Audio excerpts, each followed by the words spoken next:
Welcome to our show tonight. My name is Doris Hanson, and it's a privilege for me to be the host of this program.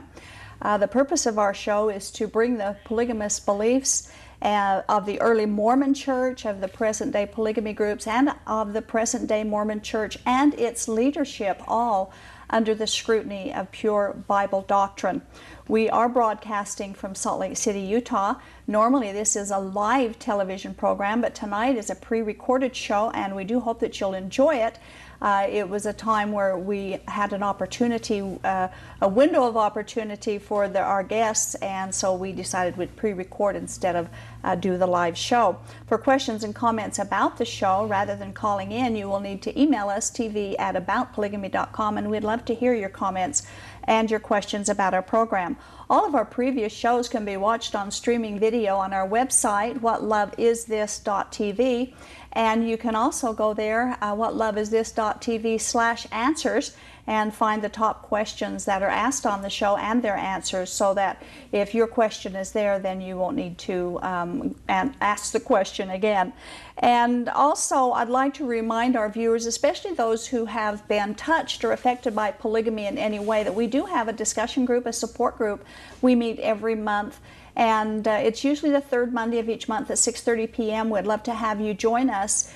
We have found it's been very therapeutic for those who just need to talk or listen to other people's experiences, and it's been very helpful through these many months. And so you're invited. Just give us an email, tv@aboutpolygamy.com, for the details, and we would just love to have you come. We also have a website, shieldandrefuge.org. You can go there to find out more about our ministry. You can find out more about polygamy there. You can also donate to our ministry on that website. You can find out about our resources. We have a DVD that we offer free, and also a book on polygamy. And you can find out how you can get that free by going onto the website. And if you're in a polygamy group and you'd like information about how we can help you, we'll even help you leave the group if that's what you want to do. Just give us a call on our toll-free number. It's 877-425-9993. Everything that we talk about will be held in confidentiality, and we would love to talk to you. Just remember, however, tonight's show is pre-recorded. Don't call into the studio. There will be no one here to answer your phone if you do call in. If you have questions or comments on the program tonight, just email us, tv@aboutpolygamy.com, and we would be happy to hear from you, and we will answer your question either by return email or perhaps on a future show. Now, I have a question that I would like to ask both our Mormon viewers and our Mormon fundamentalist viewers. And the question is this: which of us are authentically doomed to become sons of perdition? You see, the LDS Church teaches that those who leave their church and they have given up all hopes of salvation, they have known the truth and they've turned their backs on it, so they teach that they will become sons of perdition. And the polygamists, at least most of them, also teach that those who turn their backs on polygamy and leave the polygamy group, they will become sons of perdition. Now, the present-day Mormon Church is in apostasy to the original teachings of Joseph Smith, its founder and prophet, and especially regarding polygamy. But the present-day polygamy groups are living Mormonism according to the teachings of Joseph Smith. So who are the sons of perdition? Those who have left Mormonism, or those who have left the polygamy groups? Now, to help us answer that question and many more, I'd like to introduce our special guests. One of our guests is an ex-Mormon church member, and he was threatened when he decided to leave the Mormon Church, that he was threatened with becoming a son of perdition when he left, just as I was threatened to become a son of perdition when I left the polygamy group. And I'd like to introduce his wife also. I don't know if she's going to become a son of perdition, because I don't think she was part of the Mormon Church or polygamy. So I'd like to introduce Rocky and Helen Holtz as our guests tonight. Thank you very much. We're glad to be here. Happy to be here. We're certainly glad you're here. Now, you were a sixth generation Mormon? Born and raised in the church, sixth generation on dad's side, fourth generation on mom's. Grew up in a staunch Mormon household, very, very active in the church. we were Sunday, all day on Sunday, of course, mutual on Wednesday, and all the other things that go with it, going to the welfare farm to hoe weeds and all the other things involved in all the sports programs with the church, basketball, softball, volleyball. Eagle Scout. Yeah, I was an Eagle Scout, all the things that go along with, with being active in the church. We're going to go through your story, of course, how you met and all of that, but once you did leave, you had such a heart for those left behind who are following false doctrine that you have begun a ministry to the Mormons. Would you explain the name of your ministry and any resources that are available for those who might be interested in following through on your ministry? Well, we started, I got saved back in 1986, and of course immediately reached out to my family because I wanted them to see what I had found. Here's all this evidence, here's all this research that I did. Take a look at this. My parents didn't willfully deceive me. Right. If you will. My parents simply taught me what they were taught. And so then when I go in and start to investigate some of these things and found out that they weren't what I was brought up to believe or what I was told, then of course I wanted to show that to my family, to my parents and other family members. Hey, look at this. You taught me X, and X is really Y. It's not how you said it happened. And so, of course, initially after I got saved, I reached out to family, and that went over like a lead balloon. They were, not very receptive to that. And down the road, through the years, wherever we went, we always engaged Mormons in discussion in the various churches, because I was career Navy. So as we transferred around the country and out of the country, because we lived down in Puerto Rico for 3 years, in the different Christian groups, congregations, whatever that we were associated with, I was never shy about saying, hey, I was born and raised Mormon, and got saved, and now I'm a born again Christian, and so we had plenty of opportunities to share that experience and how we came out of how I came out of Mormonism and how Helen got saved trying to become a Mormon. That's a funny story, but that is a good story. But she got saved, and then I set out to do what any red-blooded all-American male should do. I set out to prove my wife was wrong, and in the process found out that the Jesus that she had found was the real Jesus, right? Not this false Jesus of Mormonism.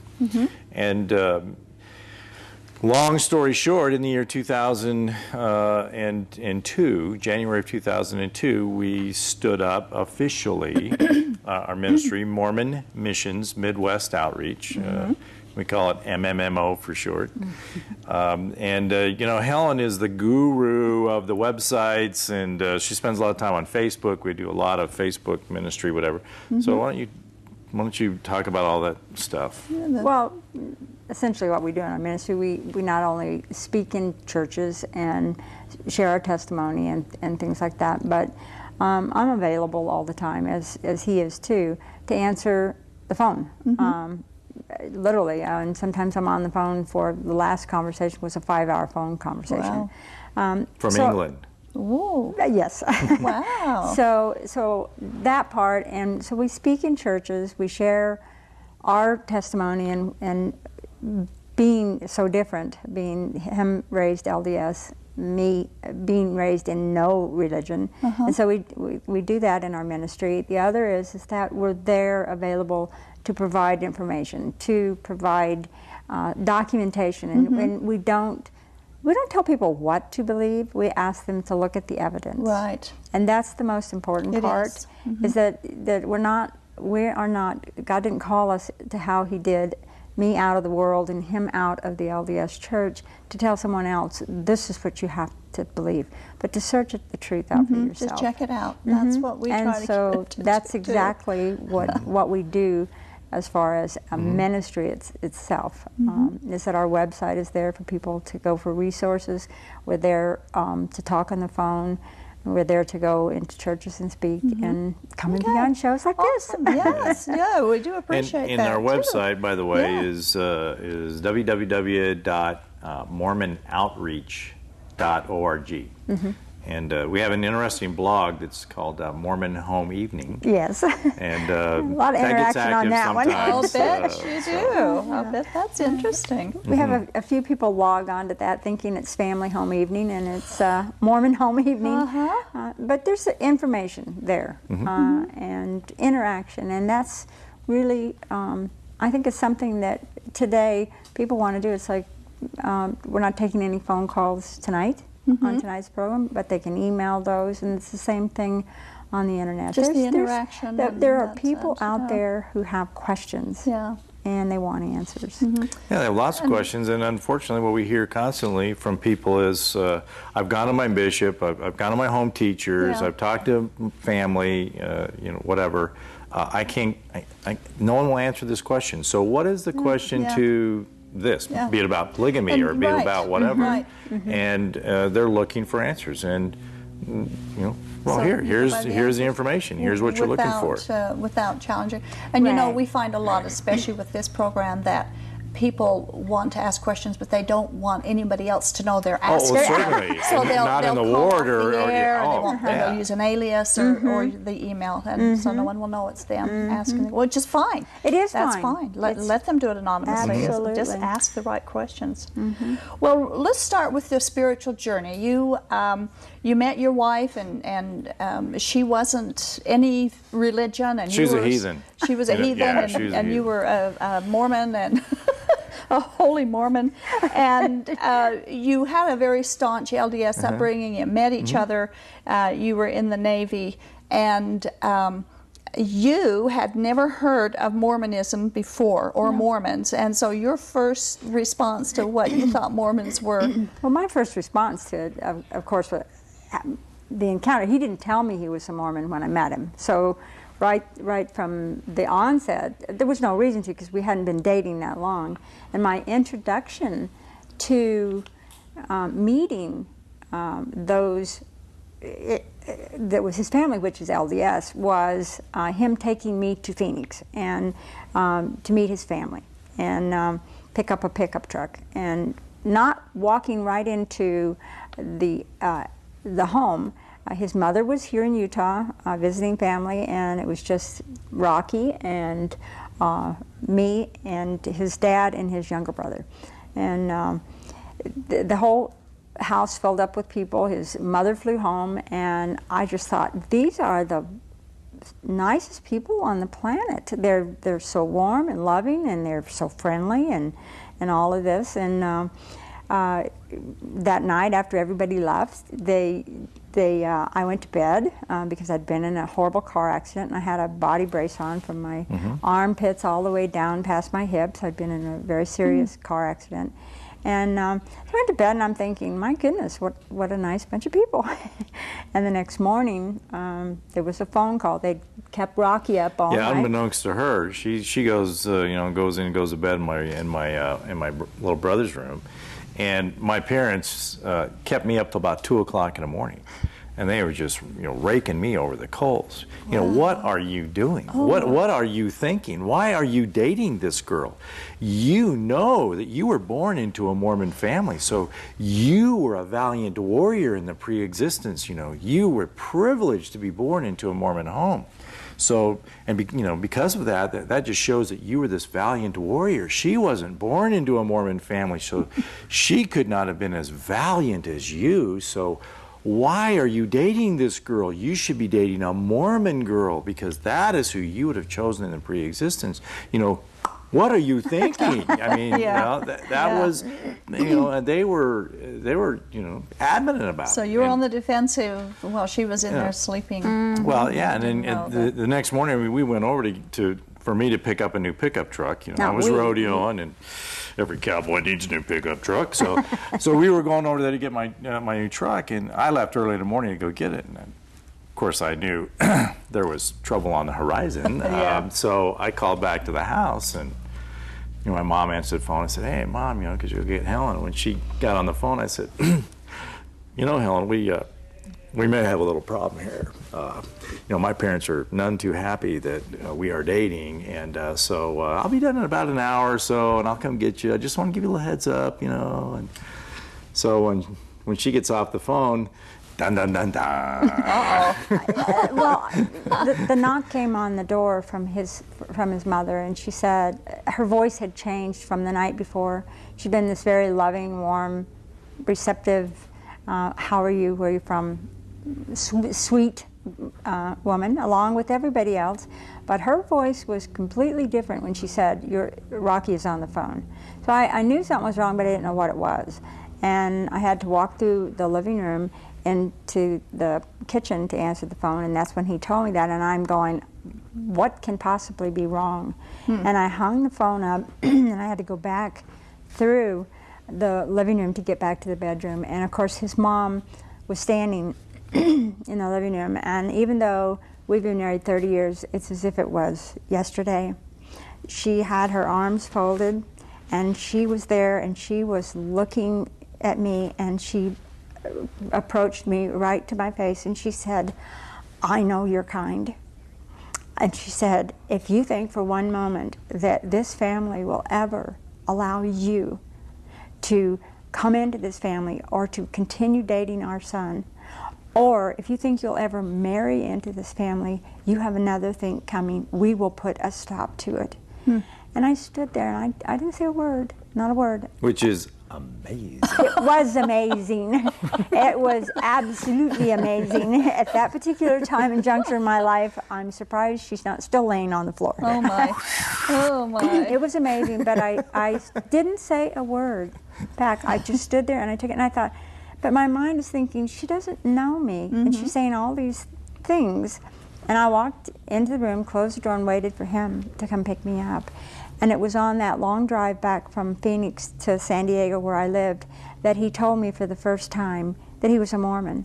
And what went through my mind is, well, I thought all Mormons lived in Utah and they had a lot of wives. That's all you knew about that was Mormons, huh? it. I didn't know, and I certainly didn't understand why the reaction from his family when we really weren't seriously dating. Yeah.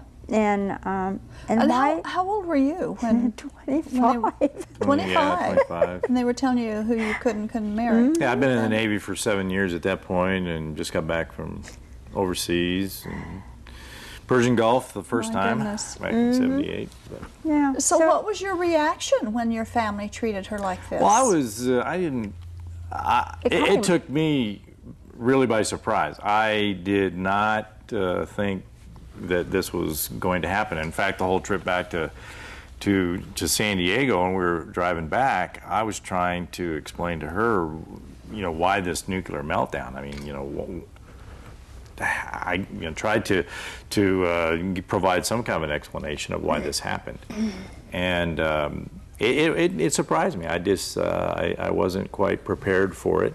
We weren't serious. We were not seriously dating, so I think that surprised. But he really didn't expect his family for me to encounter what I encountered. Yeah. He would have never taken me over there and put me through that. But the result of that was we broke up on the way back. By the time we reached San Diego, I said, "I'll see you later," and he essentially said, "I don't think I'll be dating you."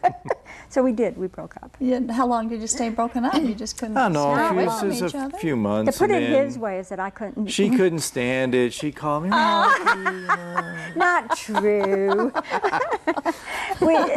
He was in Long Beach and I was in San Diego, so we were a distance apart. But we kept running into each other, and God knew. Yeah, it's in the background working. Yeah, And, it's interesting. We know the God. We can look back and know that God was But in the not- background working. but we and didn't see it then. manipulate the circumstances. And I think about this sometimes. I'm so glad God doesn't take sides. He just takes over. That is a good Yeah, way to that's put good. it, That is because a we good way to certainly put it. didn't see any godly anything in the middle of all that. So you decided to brave the challenge and get married, and Well, yeah, we got married at complete objection to my family. Well, I think it's important to explain that part. The night before we got married, my mom, my dad, my sister, my oldest brother, were all on the phone saying, if you marry this woman, you are ruining your life. There's no way this could be the woman that you chose in the pre-existence to be your wife. You are ruining your life if you marry her. And so we got married anyway, and moved off. The Navy transferred us off to Virginia. that's probably a blessing, wasn't it, to get it was to get that distance in there. And then when we'd been in Virginia for about a year, and then in complication of pregnancy, we lost a child. Well, that gave me an in, see. And so I thought, okay, hey, So I go to Helen, who is an emotional wreck at this point, and I say to her, well, Helen, if you'll take the missionary lessons and you'll join the church, then we can be married in the temple, and we'll have that child in eternity. Families are forever, and we'll be able to raise that child, in the next life. And to a woman who is hurting, who's just lost a child, she was receptive. So that was how I got her to agree to take the missionary lessons. And thus began the process. As part of that, Helen was very questioning, and didn't feel her questions were being answered. And so when the missionaries popped the golden question, do you want to be baptized? She said no, and I said, what? What is your problem? What do you mean no? I couldn't believe it. Here the missionaries from the only true church on the face of the earth have just given you these missionary lessons, and you're rejecting it. What is the matter for you? Well, her brain was engaged. Yeah. Now you said something to him though before you quite got that far, that if you wanted to take up religion, his God would do. And then he kind of like skipped over it. But before we got married, there was two things that transpired between the two of us. One was he was in the Navy. And I did not want to be a Navy wife. And I made that perfectly clear that, yes, we're going to get married, I love you, but I am not cut out to be a Navy wife. I don't want to be a Navy wife, so are you getting out of the Navy? And he said yes. I simply forgot to ask when, because 33 years later, he got out. 33 years, I got out so eventually. That was the question that I asked him, because I did not want to leave San Diego. I didn't want to leave California. That was my life. And the thing that was his life was the church. And so he said to me, you have to understand, Helen, how important the LDS, how important the Mormon church, is what he said, is to me. And I said, well, I don't care. I said, I could care less. I said, if I don't want to hear about God, which I don't, your God will do. So I didn't care. Yeah. I had never gone to church. You didn't have a clue what. I didn't have a clue That's where she what I was. It was saying. a very honest answer. Yeah. So it was an honest answer to him. And that's good. You knew where she stood with all that. Well, he did know, and I didn't care. It wasn't that I didn't believe that there was something out there, but I didn't care, and I didn't want to hear. And I said, if I ever do, your God will do. I'll choose your God, huh? Okay. So you started questioning, and you questioned the home teachers and some of the things, and they kind of gave you. Well, it was the missionaries. It was the missionaries. I actually took I took the LDS missionary lessons, because he took me to the Washington D.C. temple, and I went through the video things that they take you through. Signed up for the lessons, and so he took me to that, and so of course then came right out to the house, and he ran down and got me my 3-in-1 and my King James Bible, and so I sat up and I was taking the official lessons to convert to the church. And the thing of it is that as I began those, the number one thing that made me start questioning was them telling me that the Book of Mormon was absolutely the truth, completely the truth. But that other book that they were putting in my hands, which was a Bible, which I was not to read except to verify the other things, was not true. And my mind is thinking, well, wait a minute. How can you tell me one is true and the other isn't, but you're giving me both to read? And so I just read what I was told, but I was disobedient. in that I read more than I was told to read. Way disobedient. Some things never change. You know, it's just, So I did, and I asked a lot of questions, and I was told different things by the missionaries during those lessons, that I was not praying correctly, that I needed to be a little more submissive and humble, and that I needed to come with a more teachable spirit. And I mean, I was just, all these things were being reinforced. And so, and I would take notes. I had sort of a little notebook, and when they would come back a week later, I had lots of questions. And I was told that I was asking too many questions.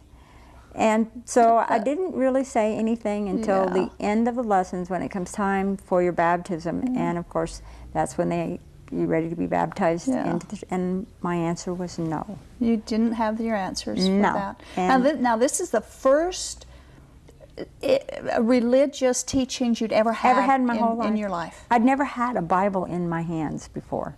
I'd certainly never had a Book of Mormon in my hands. But no, I'd never been through the doors of a church. Yeah, interesting. Very interesting is how God reaches reaches through and talks to you. And you know, the other thing was that after, when I said no, of course, Rocky was very upset. When I said no, he was very upset. The missionaries, I mean, they weren't quite as vocal about it as he was. But the next thing that came was the visit to the house from the bishop and his wife. And that too, even though today's 2010, and that was back in 1981, the bishop sat in our home, in our living room, and said to me, "Helen, we have 3 psychiatrists in the ward, and one will be more than happy to meet with you." Oh, now, my goodness. I was not only being told all these other things, but I was also being told that there was something mentally wrong with me because I wasn't getting it. Oh my goodness. And I was just devastated. And here I am, away from all my friends in California, and I'm in Virginia. I don't know a soul. I'm out there. I have no friends. I have no family. I'm alone. I've married a man whose family hate me.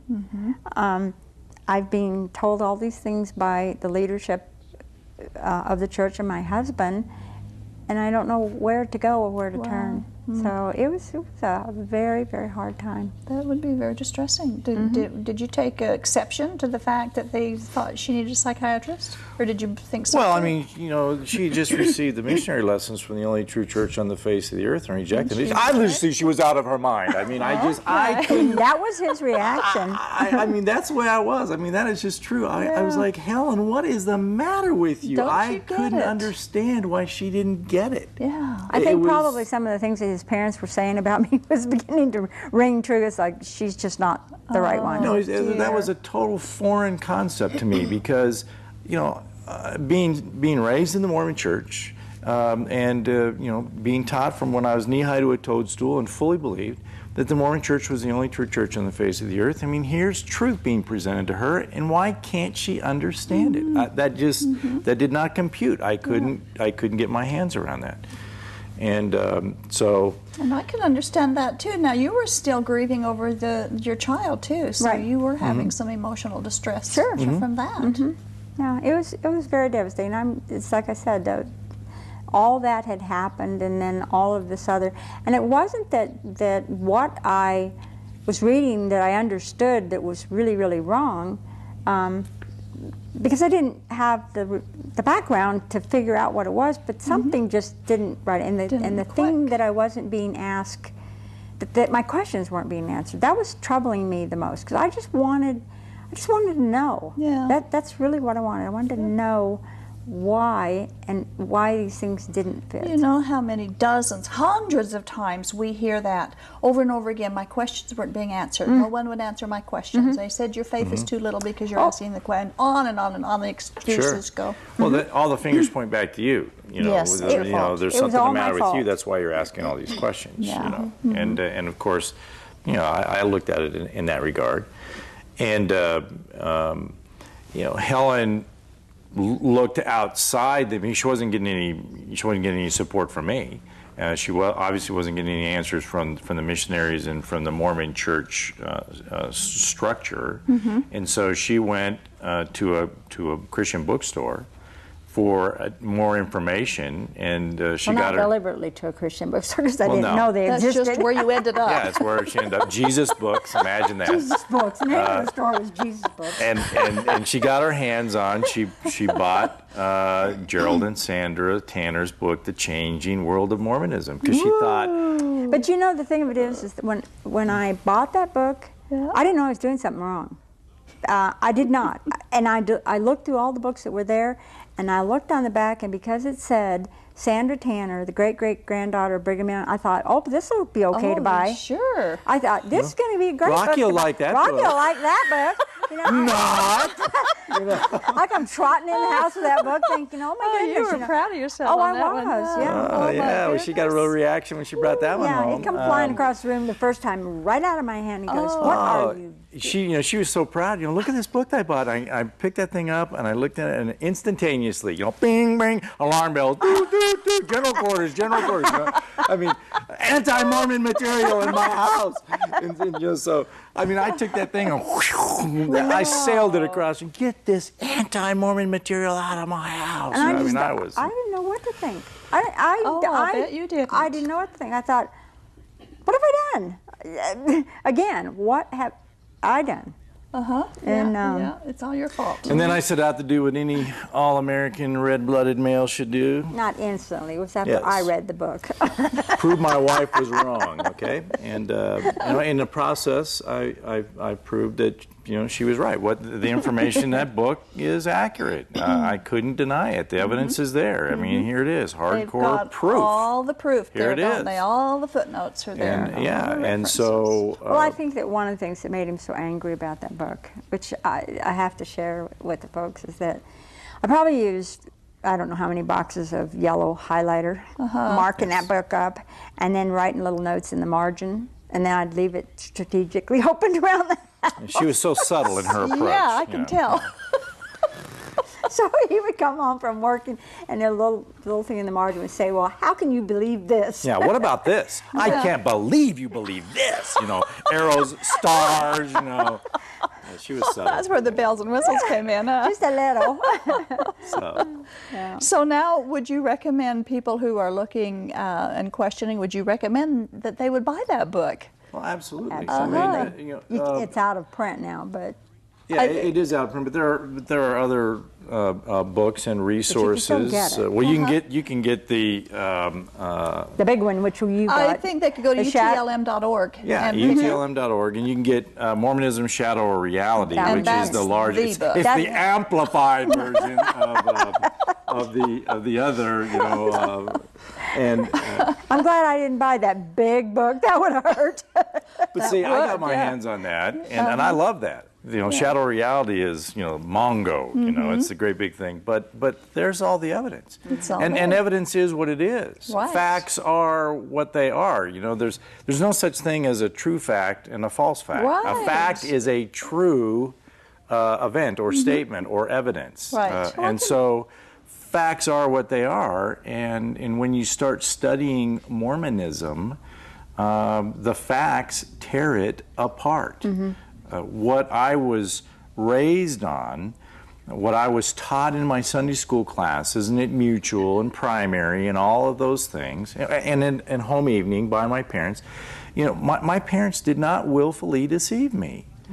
They were didn't, deceived, too. They didn't Absolutely. teach me something that they thought was false. They taught me what they were taught. They just simply didn't know that, oh my gosh, there are 9 different versions of the first vision. They only knew of one. I only knew of one until, here's the evidence. Well, Joseph on this occasion, really, the first time he didn't say that God the Father appeared. It was only Jesus, and several other times he said it was just angels. And well, if the first vision really happened, There's then an why all accurate- these virgins? yeah, It's hard to keep a lie straight. That's why all the virgins. That's why the problem with Yeah. Well, That's and it's why the like book. with polygamy. I mean, it's the same thing. It's like denying the fact that that Joseph practiced polygamy. It is denied. It was denied, and it was because we're talking about 81 and 82, and Well, yeah, I mean, in these Gerald things- and Sandra's book, when they bring that part out about He had polygamy, a I mean, fit. for me, I was taught that Joseph never practiced it. These were all just wives that were sealed to him after his death. After his death. Yeah. You know, that he didn't really practice it during his life. He was, monogamous with Emma. With Emma. Oh, not so. Yeah. But Yeah. but I didn't know any different, and in fact, and that's where that information in The Changing World of Mormonism, that book by the Tanners, it shook me to my socks bet it because did. I had never seen this material, and of course, I told her, yeah, piece of cake, I'll tear this book apart, I'll just tear it right in half, I mean, You're gonna it was going to be search the easy facts for there, me because I was so steeped and so believed that the Mormon Church was the only true church on the face of the earth, and of course it would stand up to scrutiny. But it can't. It can't. Because the facts are what they are. It's not what I was told and what I was taught is not reality. It's not truth. Yeah. So No, there was a point when you suggested that he leave Mormonism and you just become Christians, and he got in your face and Oh, that was before we left Virginia to go back to California, and I had become a Christian. And what happened at that point, and it was I met a lady at the bookstore the day I bought that book, and all she did was give me her phone number and wrote her name down, and so she gave me her phone number, and during the process, before we got transferred back to California, this woman called me every day. She was a Christian. Her name was Sandy Smith. And she called me every day and invited me, and I went to a Bible study. Well, during that process, just before we were getting transferred back to California, which I didn't know was going to happen, I accepted Jesus Christ as my Lord and Savior and Praise had God. become a Christian. Wow. And well, I come home from work, okay, and I walk in the house that evening, and Helen is just bing, bing, bing. Like she is ricocheting off of the She's walls. all over the place. Yeah, she's just like, I am saved. And, I said, you're a freak. What are you talking about? That's why they call it Saved, Jesus freaks. Huh? yeah, oh, Yeah, he did. I mean, he that's- said that to I me. did. I said, you're a freak. And that friend of yours, she is a Jesus freak, I mean, and She went it's- to a Methodist church. oh my goodness. Oh, those Well, that's- Methodists, yeah, pure that was heathens, wild. I mean. Pretty- Wild, pretty Jesus tough freaking there. Methodist, Yeah, I'll tell you absolutely. what. Yeah. But the thing of it was, is that's what he said to me, and I just looked at him, and the question that you asked was, I looked at him, I said, why are you so upset with me? What did I do? I said, I've just become a Christian like you. And when I when called she him said a that to me, Christian- I looked at her and I said, don't you dare call me a Yeah, I'm Christian. jumping now. I am not a Christian. going, "Oh, no." I said, I'm a Mormon, and you better figure that out. You better get that through your head. Wow. And that's the mild version. Wow. That is the That's mild the mild version, huh? Now I have a question with that, naturally. Sure. We know when we study the facts of early Mormonism, they did not want to be Christian or called Christian, referred to a Christian, and they demeaned Well, that Christianity was- every chance they got. I was raised in Phoenix, okay? So in Phoenix, Arizona, 1960s and 70s, we did not want to be called Christians. We were Mormons. Why would we want to be associated with that? Yeah, yeah. And so that was the mindset. So for me to say that to him, That was pretty demeaning. absolutely, and he just came unhinged. Don't you trust me? I never called him a Christian again. So now it's the other way around. They'll get in your faces and say, "We're absolutely. Christian. It's completely. Don't call us Mormon." It's completely. It's 2010, and it's completely reversed. Yeah. It's we don't want to be called. What do you mean? We are. How Christians. dare you say we're not Christians? Yeah. Of Christians course just we're like Christians. you. Well, when I was growing up, ixnay. I can remember when I was in 7th or 8th grade, at the school I was at, there was some of my buddies there at the school were involved in a Boy Scout troop at a Methodist church. And they wanted to, Bad they knew that, Methodist. I was very involved in Boy Scouts or whatever, and my best friend, Paul McKernan, we were, I was the senior patrol leader, and he was my assistant as senior patrol leader, and, we were the Great Scout guys, and they wanted to have a joint camp out. And so they were talking to us about it. Well, why don't we get together, and why don't our troops go have a joint camp out? So I went to my scoutmaster, and it was like, No way. No. We would never do anything with the Methodists. You know, they are not. Oh, I mean, but See, that's today changed? it is. Oh, it's all so ecumenical. Oh yes, let's Mix just them do all up this. together. Let's do all these joint things We're together. just another Not when I was denomination. growing up in Phoenix. Yeah. Nay, nay, nay. Yeah, and you know, it's the opposite here because the Boy Scouts were run by the Mormon Church here, and Right. the Christians would often be the ones that were left out and wouldn't be allowed in. Yeah. I want to ask you some questions after you became. Well, let's talk about how you became a Christian, and then I'll go to the Well, questions I have. she got saved, and I had a cow. I did. I mean, I went into hernia overload. I mean, I'm serious, and I just couldn't. I couldn't understand this. And then literally, we're not making this up. When she told me she was, I said, "You are a freak." I just couldn't believe it. Well, we get transferred back out to California, and she would go to church, and I really didn't want anything to do with that. But I would go every once in a while. But it was just to get ammunition, because To make fun. yeah, I Yes. mean, we would come home from church, and I'm like, "Ah, I can't believe you believe that stuff. You see them passing a plate, everybody had tape on their fingers, and they're taking the money out. You know, I mean, I mean, that was. I'm serious. That That was was your me, attitude. Mhm. and that is my attitude. That's how I approached it, and so I really mocked her belief in Christianity. And I mocked her being saved. You know, that concept being saved. I just and so. Make a long story short, we had been back in California for a year and a half or something like that, and we saw the thing for a billboard for a rodeo. So I told her, I said, we haven't been to rodeo in forever, because when we met, I was riding first bulls date for the was Navy. to I was rodeo. bull riding.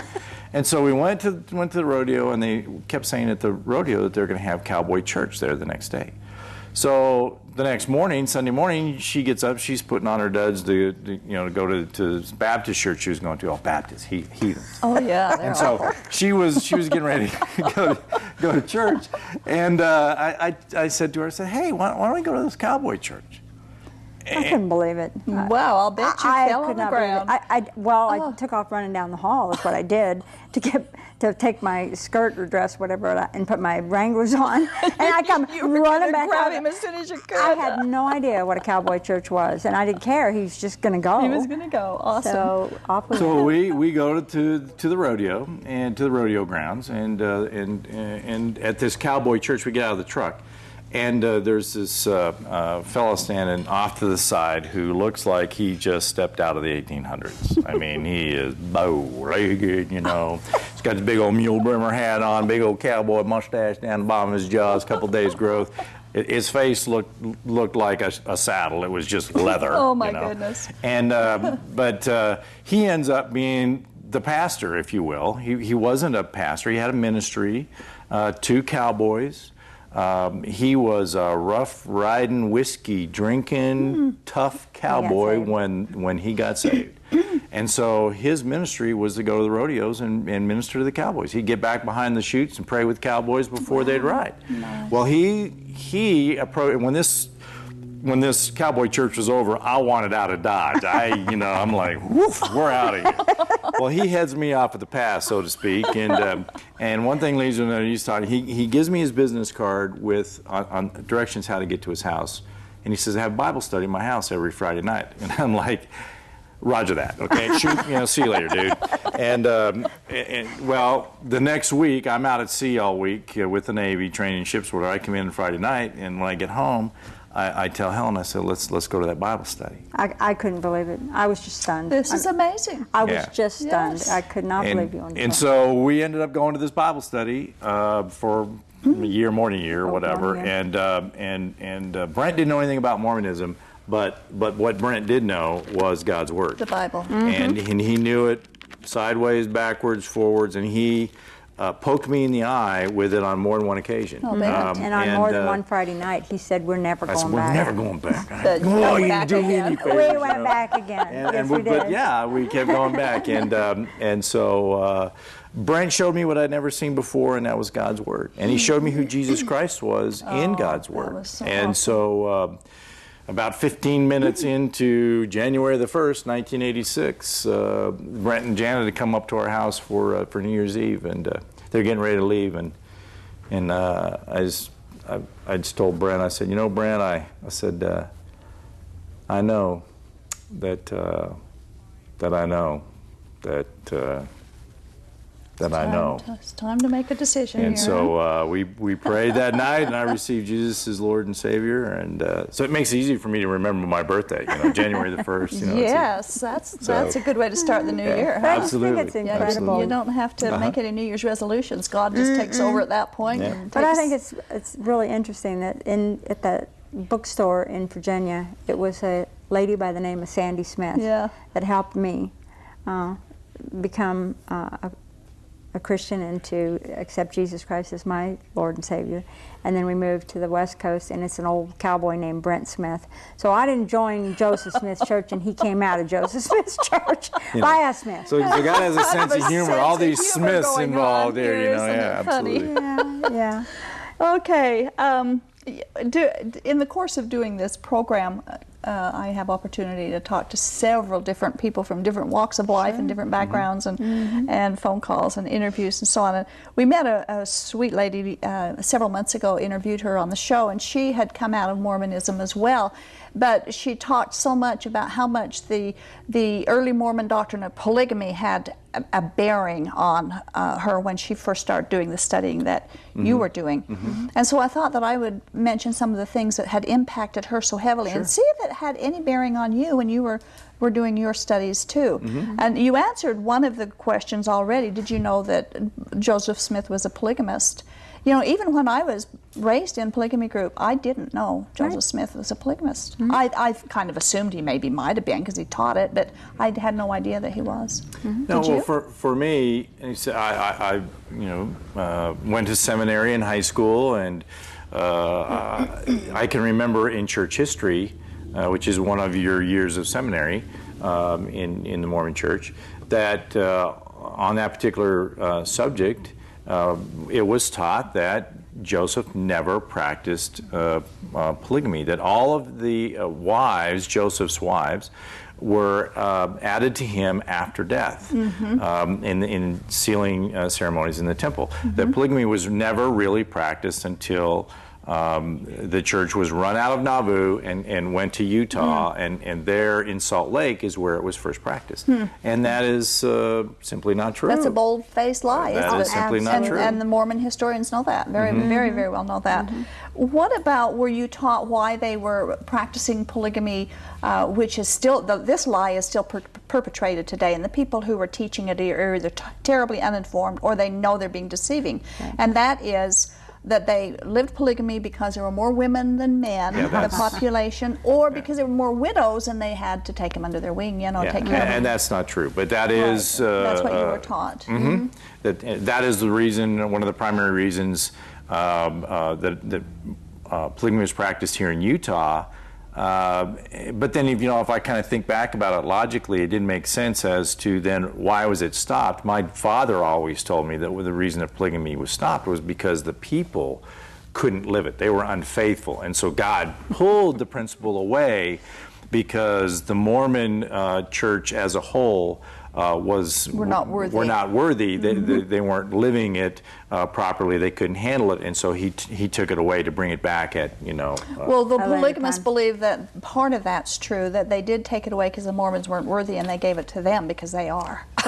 Isn't that interesting? Well, there you go. There you go. Yeah. What about when Joseph Smith was tarred and feathered? Did you realize?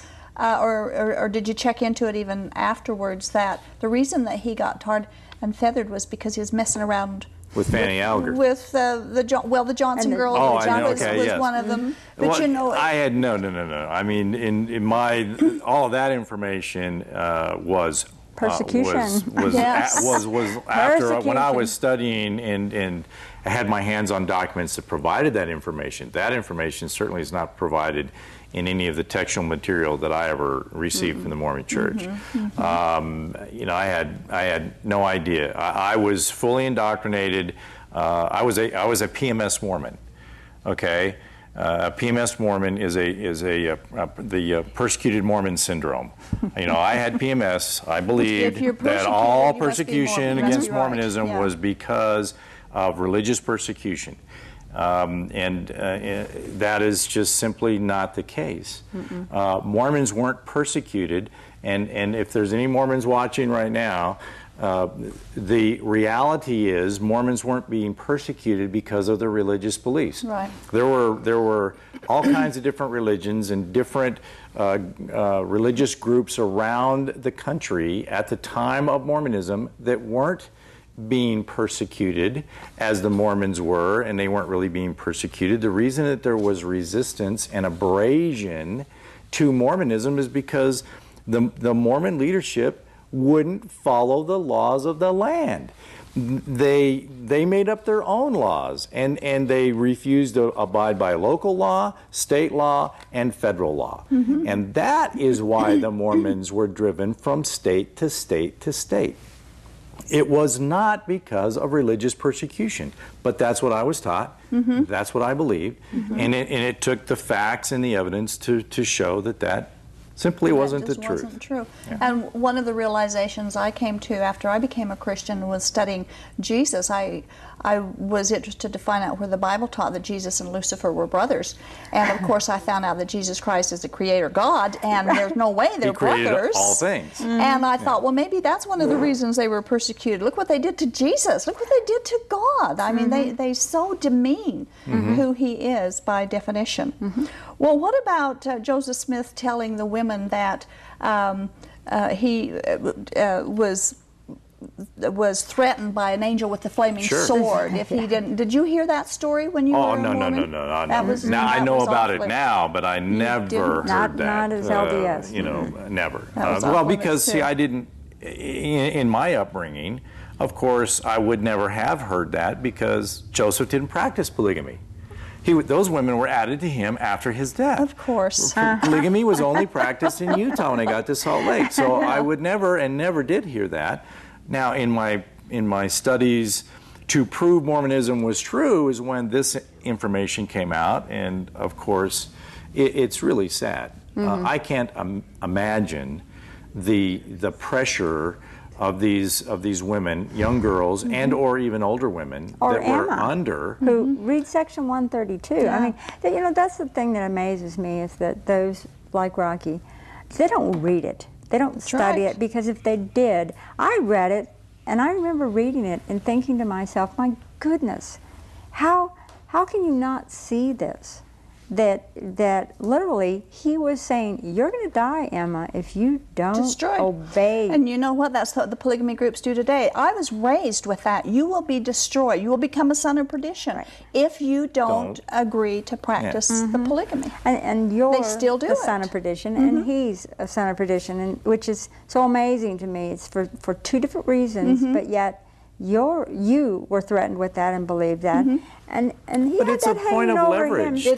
that is used. Control. Fear mongering. Absolutely. And it was a fearful thing to think of something, especially as a child. Yeah, being cast into outer darkness and, being a And son of having perdition. no Absolutely. hope of ever getting out of that. Sure. Right, absolutely.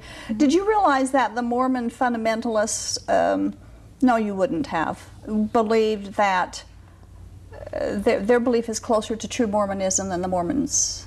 Yes. Well, no, but I realize You it wouldn't- now yeah, you because when wouldn't I have known that. look at it now, they truly are following what Joseph taught. I mean, if you look at Section 132 and the manifesto, I mean, give me a break. The manifesto says, "To whom it may concern."